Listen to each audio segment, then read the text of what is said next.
bersyarat, apapun pertemuan bersyaratnya. Nah, hari ini saya lagi di Jakarta karena udah cukup lama di Bandung aja, jadi saya pengen ketemu orang tua. Alhamdulillah kita semua dicek COVID, ada yang rapid, ada yang swab juga negatif, jadi akhirnya saya milih ya di Jakarta dulu deh seminggu, makanya suasananya beda ini di Jakarta. Nah, hari ini Bapak Ibu, saya mau bahas soal kenapa sih saya memilih di sini. Jadi why I choose this business, kenapa saya memilih di sini. Jadi Bapak Ibu, hidup itu adalah sebuah pilihan. Dalam kita hidup selalu ada jalan yang bercabang-cabang, ambil kiri, ambil tengah, ambil kanan, selalu seperti itu Bapak Ibu. Nah, saya memilih di sini pada akhirnya karena saya melakukan pekerjaan yang saya sukain. Nah, saya nggak tahu ketika Anda nanti berjuang di bis ini, nanti Anda berproses di bis ini, insya Allah Anda akan ngerasain kenikmatannya menjalankan bis ini. Karena kita mengajak orang untuk sehat, untuk sejahtera, Bapak Ibu. Tidak hanya cuma presentasi ditolak, tapi ujung-ujungnya itu kita ngajak orang untuk sehat dan sejahtera. Dan kita melakukan pekerjaan yang membuat kita tidak perlu bekerja lagi. Jadi melakukan pekerjaan yang membuat Anda tidak perlu bekerja lagi. Nah, Bapak Ibu, nah ini bahasa Inggrisnya nih, if you don't learn how to get paid while you sleep, you will work until you die. Artinya semua baik-baik aja. Oh enggak ya, artinya kalau Anda nggak belajar bagaimana tetap dibayar ketika Anda tidur, Anda akan bekerja terus sampai Anda meninggal atau mati. Jadi Bapak Ibu, yang kita bangun di sini nantinya adalah aset yang bisa sangat besar. Saya sudah melihat leader-leader di atas saya yang director. By the way, selamat buat sahabat saya di Makassar, Pak Hasibuan, new director. Doakan yang di sini menyusul. Passive income, Bapak Ibu. Jadi salah satu potensi terbesar kita bangun network marketing di sini adalah kita dapat yang namanya passive income. Jadi bukan sekedar untung dari jualan besar, bukan sekedar bisa dapat profit bulanan yang besar, tapi kita bisa benar-benar dapat passive income. Tadi di sesi awal Pak Fahmi, itu salah satu grup saya yang tahun lalu, itu ada grupnya yang terjadi tragedi ketabrak kereta api, almarhum Aldi. Aldi itu meninggal usia 23 tahun, peringkatnya bintang 8. Yang luar biasa, Pak Fahmi posting bulan lalu, almarhum itu ID-nya itu naik jadi dari bintang 8 jadi bronze lion, Bapak Ibu. Karena memang 3 kakinya ketika beliau meninggal, bukan meninggalkan bis ini, benar-benar meninggal dunia karena terjadi kecelakaan itu, 3 kakinya jalan. Dan dibantu oleh Pak Fahmi dan aplen-aplennya, alhamdulillah malah peringkatnya naik. Jadi ini salah satu benar-benar fakta, bukan cuma teori, bahwa kalau kita membangun bis ini dengan sistem yang benar, dengan PBO, dengan 7 langkah, dengan melakukan 3 prinsip dasar, insya Allah apa yang kita lakukan itu bisa menjadi passive income, menjadi aset yang bisa menghasilkan passive income. Jadi analogi yang saya sering ceritain di OP itu, kalau kita bangun active income, ya kita dapat uang, kita belanja buah apel, dapat uang belanja buah apel, uangnya banyak, bisa beli apelnya banyak. Nah, di sini kita dapat uang, kita belanja bibit apel, bahkan masih kecil sekali bibitnya. Nah, kita tanam itu pohonnya, dan dari kita tanam 10, mungkin yang tumbuh cuma 2. Kita harus nyiramin, beli pupuk, harus kena sinar matahari, pokoknya harus banyak yang kita lakukan untuk merawat pohon itu. Tapi kalau kita lakukan dengan konsisten, dengan cara yang benar, 1-2 tahun, pohon itu akan menjadi besar dan bisa berbuah mungkin setahun 3 kali, mungkin setahun 2 kali, dan kita tidak perlu bayar lagi untuk makan apel. Nah, di sini kita bangun pohon aset, Bapak Ibu. Pohon aset, pohon uang, yang nantinya kita sudah tidak bekerja lagi, bahkan kita udah nggak di dunia ini lagi, insya Allah masih bisa memberikan passive income untuk turunan kita, Bapak Ibu. Nah, jadi ketika Anda mulai di sini, mindset yang kita tanamkan adalah bukan sekedar kita dapat profit besar, dapat penghasilan bulanan yang besar, tapi kita bisa membangun aset. Itu kenapa kita di bis ini perlu baca buku leadership, perlu mengembangkan diri, perlu kita tahu potensi kita di kelebihan kita di mana. Jadi kita di sini tidak hanya berkembang bisnisnya, tapi insya Allah kalau Anda ikutin program dari One Vision, terus mentoring dari upline Anda, insya Allah kitanya juga berkembang. Orang-orang kayak Pak Rizky, Pak Hasibuan, saya, orang-orang yang mungkin peringkat cukup tinggi, diamond ke atas, director, itu dulu awalnya juga tidak seperti ini gitu. Kita kalau di panggung kan seringkali orang lihat, wah hebat banget kalau ngomong si Pak ini hebat si ini. Kita seringkali, bukan seringkali, kita dulu mulai dari amatiran juga. Kita rata-rata teknik, saya teknik geologi, Pak Rizky teknik elektro. Kita mulai dengan pengetahuan nol, ya zero knowledge terhadap bisnis ini, terhadap marketing, terhadap kesehatan. Nah itu kita berkembang terhadap leadership. Nah itu makanya di bis ini yang menarik buat saya adalah tidak hanya mengiming-imingi orang untuk sukses, tapi orang tersebut yang baru join pun, seperti Anda yang mungkin hari ini baru CP, Anda dibimbing, dikasih langkah-langkahnya, dibimbing dan dibantu langsung di lapangan. Kan walaupun kita online kan kita anggap di lapangan sekarang ya, kita menggunakan bis online. Jadi dibantu langsung untuk bisa membangun bis Anda. Itu yang luar biasa. Makanya saya sering ngomong kalimat ini Bapak Ibu, the beauty of network marketing. Jadi keindahan network marketing itu banyak orang yang nggak paham karena orang itu belum terjun langsung, belum merasakan, kira-kira seperti itu.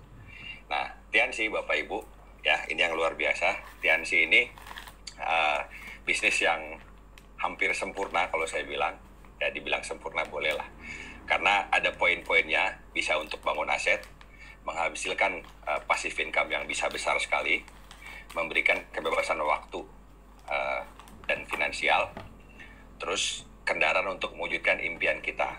Nah, kita di sini ada 6 pilar, Anda bisa dengarkan CD-nya, perusahaan, produk, marketing plan, free reward, konferensi internasional dan support system. Jadi platform perusahaan kita ini udah luar biasa.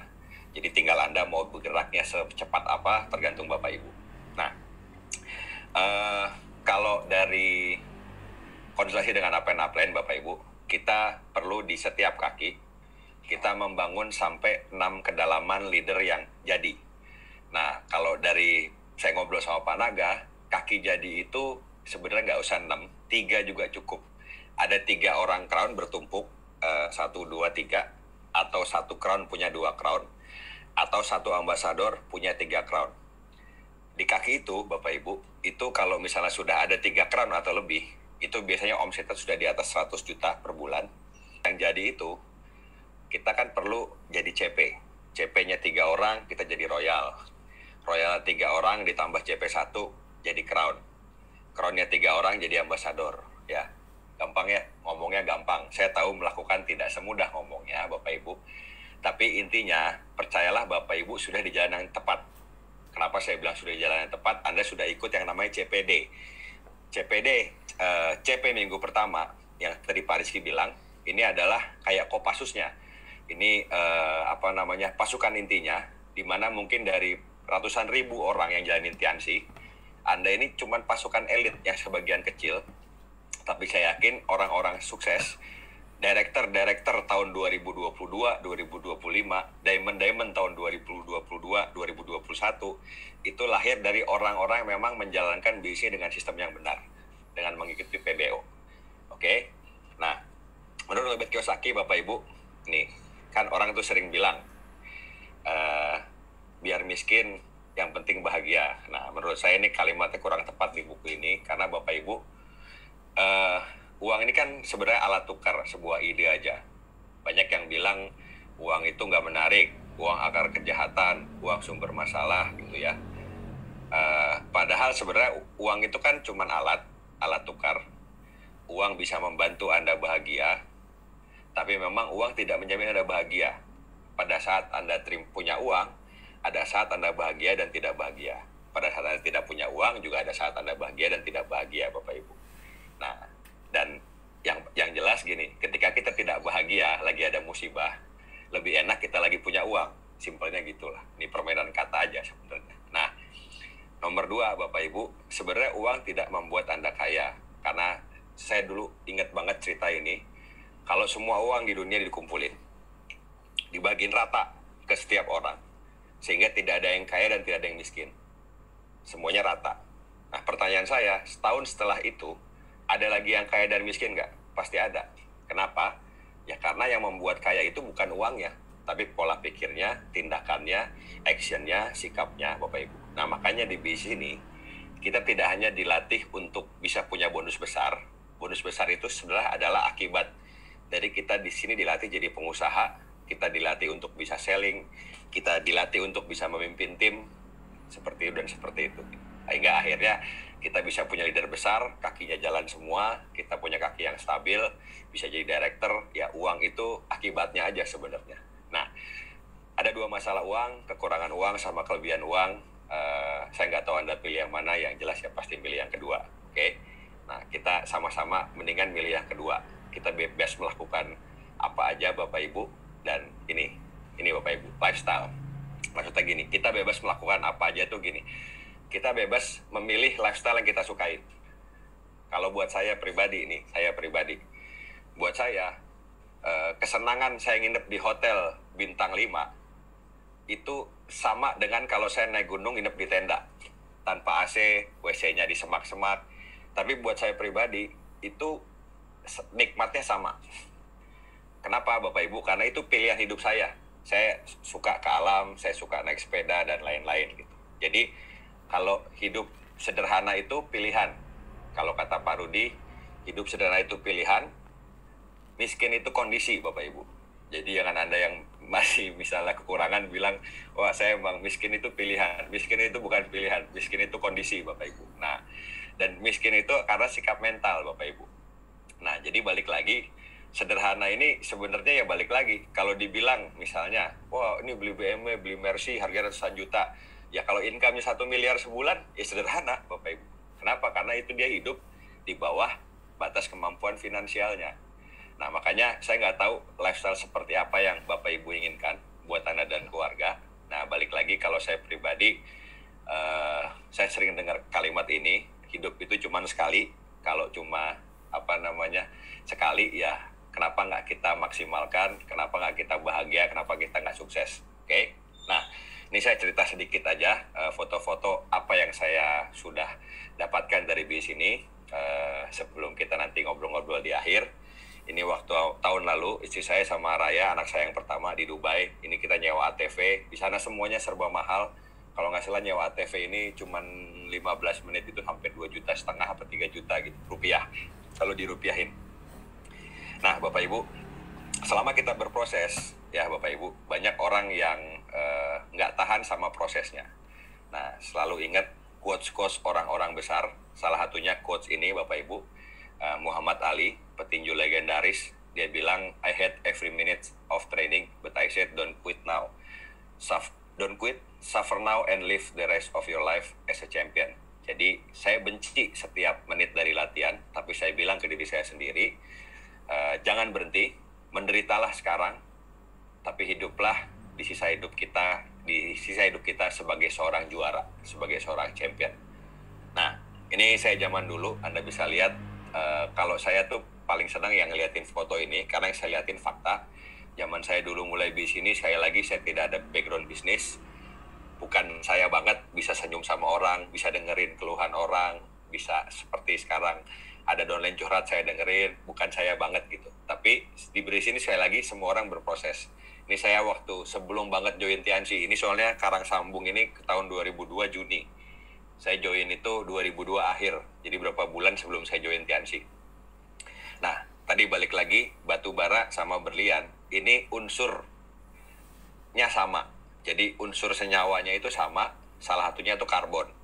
Nah, karbon itu unsur senyawa yang kalau misalnya di berlian, itu telah mengalami perubahan. Kenapa? Karena tekanan, panas, heat pressure, jadi akhirnya si karbon ini berubah dari hitam legam, jadi berlian yang kalau cuttingnya luar biasa juga indahnya luar biasa dan mahalnya luar biasa. Nah, Bapak Ibu, kita juga manusia sama. Kalau kita ketemu tekanan, kita bisa lewatin. Kita ada tantangan, kita bisa lewatin. Insya Allah, Bapak Ibu, kita akan menjadi manusia yang lebih baik. Dan aura kita juga kayak berlian gitu. Makanya peringkat diamond di Tianxi juga mahal dan ngejarnya juga penuh perjuangan. Kenapa? Ya tadi Bapak Ibu, diamond ini bukan sesuatu yang murah. Di alam pun, alam sudah memperlihatkan untuk karbon menjadi diamond itu prosesnya berat banget. Sama aja, Anda yang baru baru join silver, sekarang baru CP mungkin, baru gold.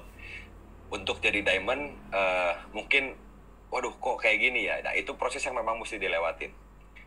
Tapi percayalah sama saya Bapak Ibu, kalau Anda punya impian yang kuat, Anda punya kemauan belajar, insya Allah akan sampai ke diamond juga. Ini di Jepang, foto sama sumo, ini salah satu salah satu cara terlihat kurus, foto sama sumo. By the way, Pak Gilang, waktu saya 20 menit atau 25 ya? Masih ada nggak Pak Gilang? 25 Pak. 25 ya, oke. Nah ini foto sama sumo. Sumo itu beratnya sampai 200 kilo, 250 kilogram. Tapi mereka tuh atlet, makanya luar biasa. Saya belajar juga dari sumo karena mereka bisa split, bisa salto, koprol gitu Bapak Ibu ya, bisa rolling. Padahal mereka kelihatannya besar banget, tapi tuh nggak ada lemak ya, daging semua. Kalau di stick tuh tenderloin, nggak ada lemak ya Bapak Ibu ya kalau dimakan. Nah ini saya naik gunung, jadi kenapa saya di sini terlihat semangat aja, santai aja. Mungkin karena saya dulu punya pengalaman sebagai penjelajah alam, sebagai pencinta alam. Jadi kalau setiap saya naik gunung, saya by the way udah hampir ke puncak gunung di provinsi di Jawa. Jadi dari dulu Gunung Jawa Barat itu Gunung Gede, Jawa Tengah Gunung Slamet, Jawa Timur Gunung Semeru, Gunung Agung di Bali, terus di Nusa Tenggara itu Gunung Rinjani. Saya sampai ke NTT di Flores, NTT itu Nusa Tenggara Barat di Bima. Itu gunungnya Gunung Tambora yang waktu meletus 200 tahun lalu itu sampai ke Eropa abunya. Nah, ketika saya naik gunung, pasti badan saya capek, pasti kaki saya pegal, lecet kena duri biasa Bapak Ibu. Kenapa saya mau? Karena saya memang menikmati momen ketika saya sampai puncak. Dan ketika saya naik gunung, mental saya dari dulu, dari zaman saya SMA, 20 tahun lalu saya lulus SMA, itu one step at the time. Jadi yang penting kita ngelangkah lagi. Ketika kita naik gunung, pasti jalannya nanjak. Kalaupun ada turunnya sedikit, sisanya nanjak lagi. Pertanyaan saya buat Anda yang lagi dengar di rumah, jalannya nanjak itu capek nggak kira-kira? Ya pasti capek. Nggak ada jalan yang turun terus sampai puncak. Nggak ada. Turun terus, udah di puncak kan nggak ada Bapak Ibu ya. Nah jadi kita jalan ke puncak, pasti ada perjuangannya. Nah ketika saya melangkah naik gunung, itu sebenarnya ada setan yang bisikin gitu. Udah capek, lu udah tua sekarang, jangan naik gunung lagi, pasti nggak kuat gitu. Nah kalau saya dengerin omongan itu, saya berhenti dan balik kanan. Saya bilang, saya di sini aja deh, nggak usah sampai puncak, udah nggak kuat sekarang mah. Tapi kalau saya terus jalan, yang penting selangkah lagi. Lama-lama nyampe nggak ke puncak? Saya nanya, mana yang di rumah? Insya Allah sampai. Kenapa? Karena puncaknya nggak kemana-mana. Sama aja, sama peringkat director, peringkat diamond, itu puncaknya nggak kemana-mana, Bapak Ibu. Saya masih ingat omongan apa-apain saya, Bapak Ibu, jangan takut sama orang yang berprestasi di bis ini. Karena kalau kita bekerja keras, sekeras dia, kita akan sampai juga ke prestasi apapun yang beliau raih. Gitu. Jadi peringkat director nggak kemana-mana. Peringkat bintang 8 yang 1,4 miliar itu nggak kemana-mana, di situ-situ aja. Tinggal Anda mau nggak bergerak mendekat ke sana. Gitu. Anda mau nggak berjuang mendekat ke sana. Seperti itu. Nah, ini sama Mr. Lee, salah satu foto favorit saya, karena saya pakai celana pendek di sana waktu itu, sama Pak Bos Chairman. Ini di Johannesburg, di South Africa. Nah, ini buat pencinta bola ya. Mohon maaf saya agak iseng malam hari ini. Ini di Santiago Bernabeu, tapi saya pakai spanduknya itu anti Madridista Bapak Ibu ya. Jadi saya anti yang Madrid Bapak Ibu ya, karena saya penggemar Barcelona. Nah, ini cerita aja, bisa membebaskan ekspresi. Saya juga udah ke Camp Nou tuh 3 kali nonton langsung Lionel Messi di Camp Nou Bapak Ibu, langsung benar-benar lihat. Jadi buat teman-teman yang masih pada muda, yang dulu hobinya mungkin nonton bola, ngabisin waktu sampai begadang sampai pagi, yang tadi saya bilang, ketika Anda mau bergerak di bis ini, ada hal-hal yang perlu Anda korbankan, tapi sementara. Anda nonton bola, tinggalin dulu sementara. Toh Anda nggak nonton bola setahun juga nggak akan terjadi apa-apa, betul nggak? Itu sesuatu yang hobi aja, bukan hobi yang primer gitu, bukan sesuatu yang primer di hidup kita. Tapi Anda berani korbankan sementara kesenangan Anda yang cuma nonton bola di kafe, nobar.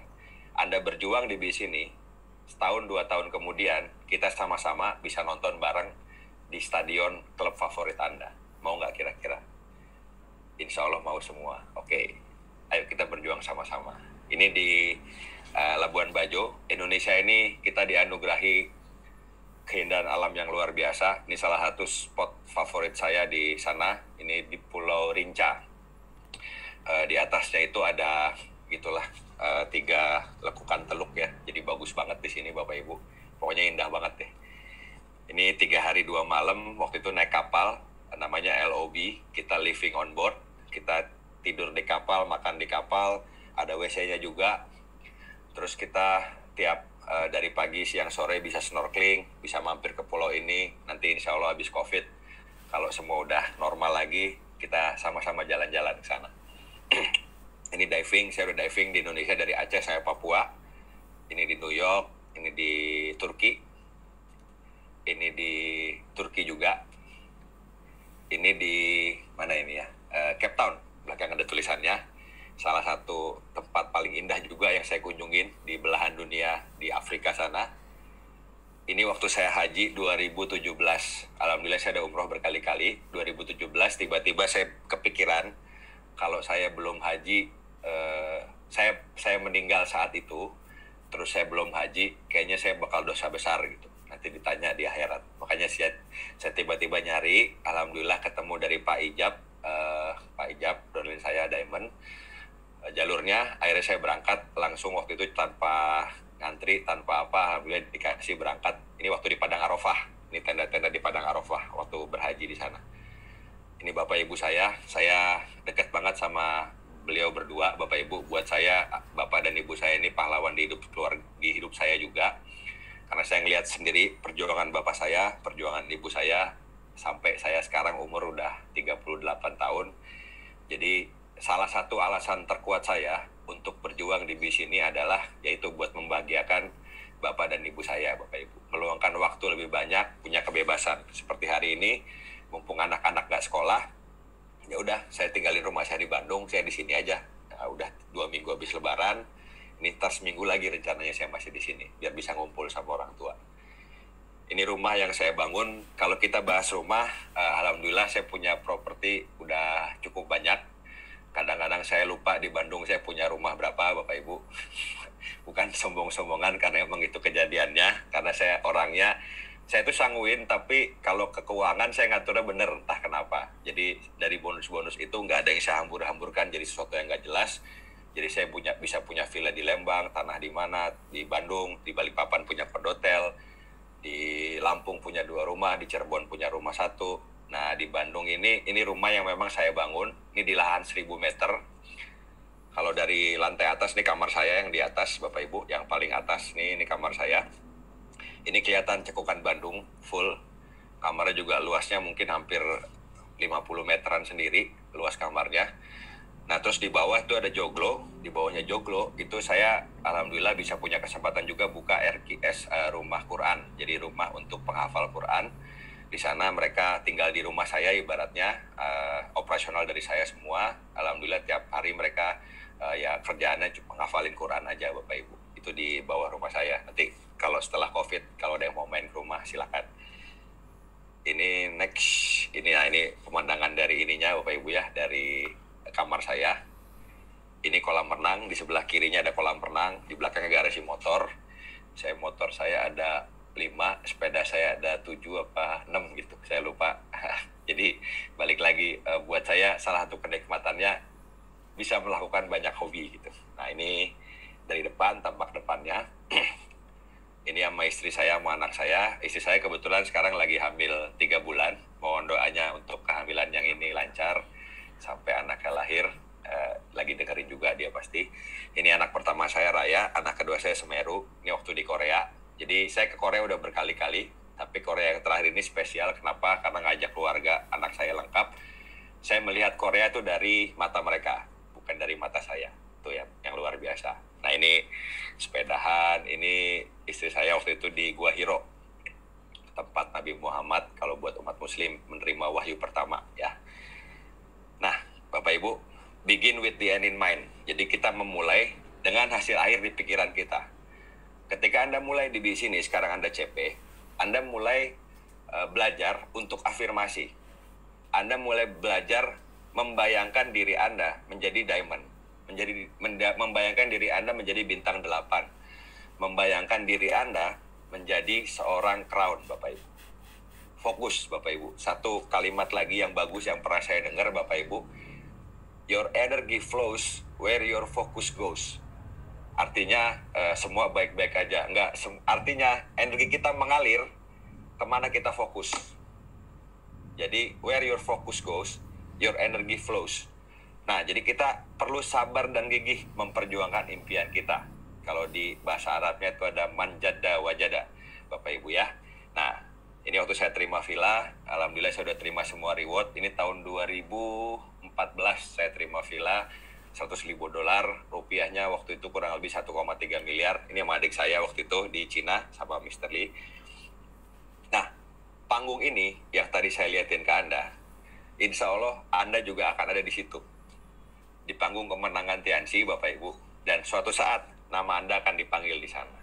Nah, hari ini Bapak Ibu, saya sendiri, saya mau kasih sedikit afirmasi sama Bapak Ibu. Tolong Pak Gilang dicek sedikit ininya, lagunya.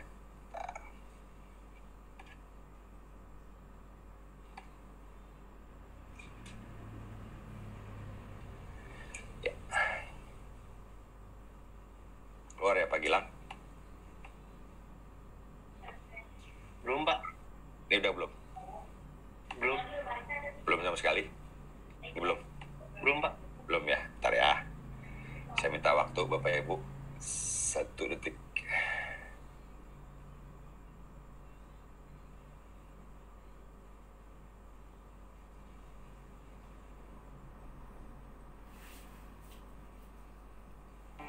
Keluar Pak? Udah? Udah, Pak. Udah ya? Oke. Oke Bapak Ibu, hari ini saya sekali lagi, kalau saya ngomong di depan para orang-orang yang sudah bergerak di sini, para CP, para Royal, para Crown, saya akan lebih santai posisinya. Kenapa? Karena saya berbicara di depan orang-orang yang tidak hanya pendengar, tapi orang yang memang sudah bergerak di sini. Jadi hari ini, walaupun Anda di rumah masing-masing, di depan gadget Anda, entah itu laptop atau HP Anda, saya minta Anda hari ini membayangkan, Anda relax dulu, serileks yang Anda bisa. Hari ini saya minta Anda membayangkan, yang pertama Bapak Ibu, bayangkanlah muka ibu kita. Beliau ini Bapak Ibu, ini orang yang melahirkan kita. Darahnya tumpah ketika kita lahir dunia. Ketika kita di perutnya, Bapak Ibu, saya tahu banget karena istri saya lagi hamil, berapa banyak makanan harus dimuntahkan. Karena ketika habis makan, mual, Bapak Ibu. Dan berapa banyak beliau tertidur, harus bangun lagi. Padahal kita di kandungannya. Anda bayangkan dan bawa muka ibu Anda hari ini. Kalau beliau masih ada, Bapak Ibu, bayangkan mukanya. Mungkin banyak keriput di wajahnya. Tapi orang ini yang mencintai kita tanpa batas, tanpa syarat. Dan Anda bayangkan senyum beliau tersenyum. Saya tanya sama Bapak Ibu, kalau Anda bayangkan senyum beliau itu, kalau saya tanya, bisa nggak Anda ngasih harga ke senyumnya beliau? Berapa harga senyum beliau? Saya yakin semua orang jawab tidak berharga. Senyum ibu kita. Bapak Ibu, maukah Anda berjuang untuk senyum seorang ibu kita? Maukah Anda fight untuk membuat senyum itu benar-benar terjadi di kehidupan nyata? Dan yang kedua, saya minta Anda pejamkan mata, Anda bayangkan Bapak kita. Orang yang mungkin mengajari kita banyak hal dari kita kecil.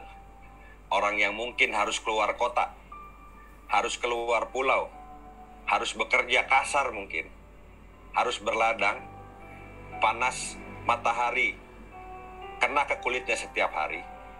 Demi apa? Demi susu kita, demi rumah yang kita tinggalin sampai kita besar, demi biaya sekolah kita, demi makanan kita, Bapak Ibu. Anda bawa muka Bapak Anda ke depan hadapan Anda hari ini. Anda bayangkan Anda pegang tangannya, mungkin tangannya kasar, Bapak Ibu, karena harus bekerja keras untuk menghidupi kita. Dan Anda bayangkan senyum Bapak kita, ayah kita, Papa kita, apapun Anda memanggil beliau. Berapa harga senyum itu, Bapak Ibu? Beranikah Anda berjuang buat itu? Terakhir, istri dan anak-anak kita. Untuk Anda yang punya anak, Bapak Ibu,